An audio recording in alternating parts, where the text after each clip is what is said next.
What you just saw was a stage collapse incident known as the Sugarland collapse in Oklahoma that happened on August 13th, 2011. Good morning, my name is John Roesli and this is my presentation for Business 120.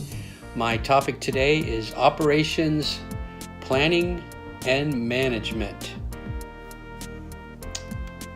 The cause of the Sugarland incident was the onset of inclement weather that took down the roof and caused a fatal collapse of the entire structure.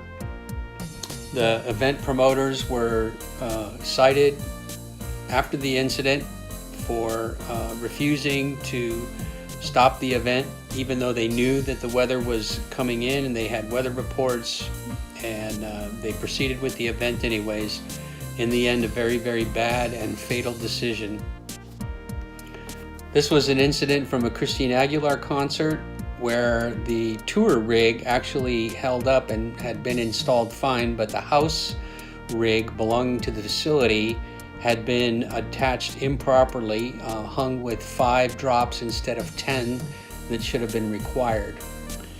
So for those that aren't familiar, I run a small event company. We provide staging, sound, and lights for various events around the San Diego area. And I wanted to introduce my main topic today again, operations management, and how it applies to our company. You can see here, operations management is focused on the big picture and involves capacity planning, how much can you produce, facility locations, facility layouts, production technology. When it comes to our company, these same things can apply to us, only it's a little bit different. We have to assess the anticipated crowd, how much audio do we need, lighting, stage size for the number of performers, whether it's a DJ, band, or guest speakers. And we have to go through our inventory and determine if we have enough equipment or we need to rent from outside to supplement the gig. The next topic is determining the facility location. For us as an event company, this is a little bit unique in that for us, what's more important is the location of the venue, how far it is from the equipment that's in the trucks to the actual stage, proximity to utilities, is there sufficient power available to run everything, and we don't use any hazardous waste, but sometimes trash removal does become an issue for some of the events. The next topic is the facility layout. This is where we look at the design of the facility and how efficient it is.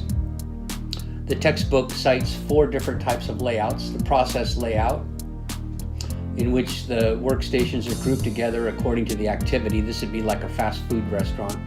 The product layout, which groups different workstations together according to the products they work on. Example would be a garment factory. The cellular layout with small teams that can produce a product from start to finish. And the fixed position layout where the product stays in one place and workers move around the product to complete the assembly.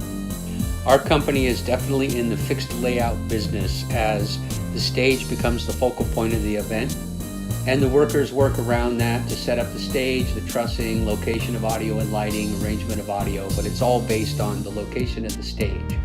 So it's kind of a fixed location that we then build around.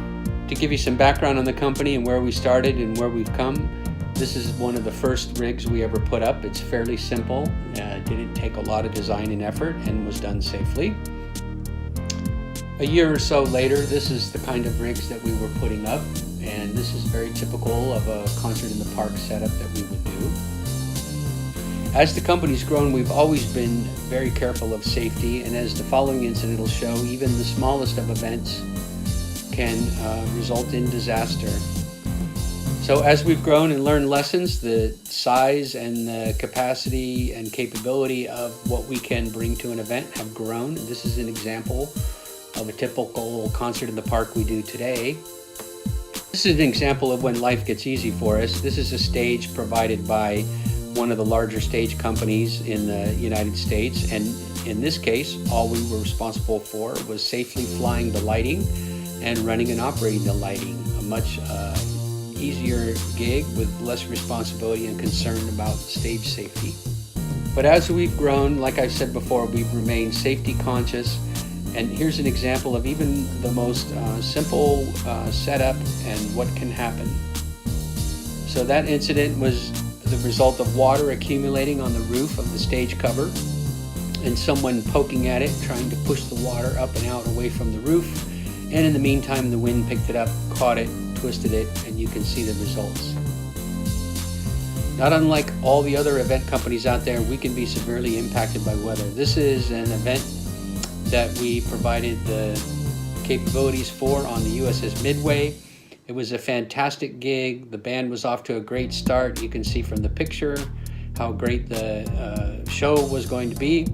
What's not shown in the picture is about 10 minutes after the photo was taken that you see it began to pour down rain, and rather than press ahead, we had to cancel the gig, cover all the equipment, and then strike all the equipment.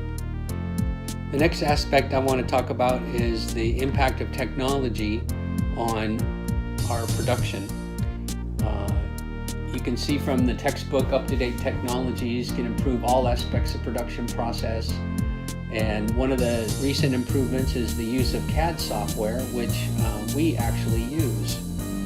Here's an example of an event at SeaWorld, and this shows pictures from the original design concept, what it looked like on paper and modeled, and then to the actual event itself.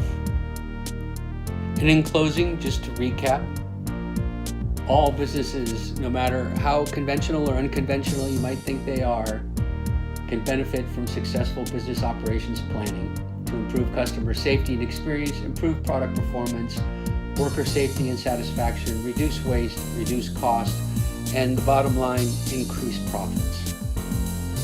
Thank you for listening, and have a great day or night wherever you are.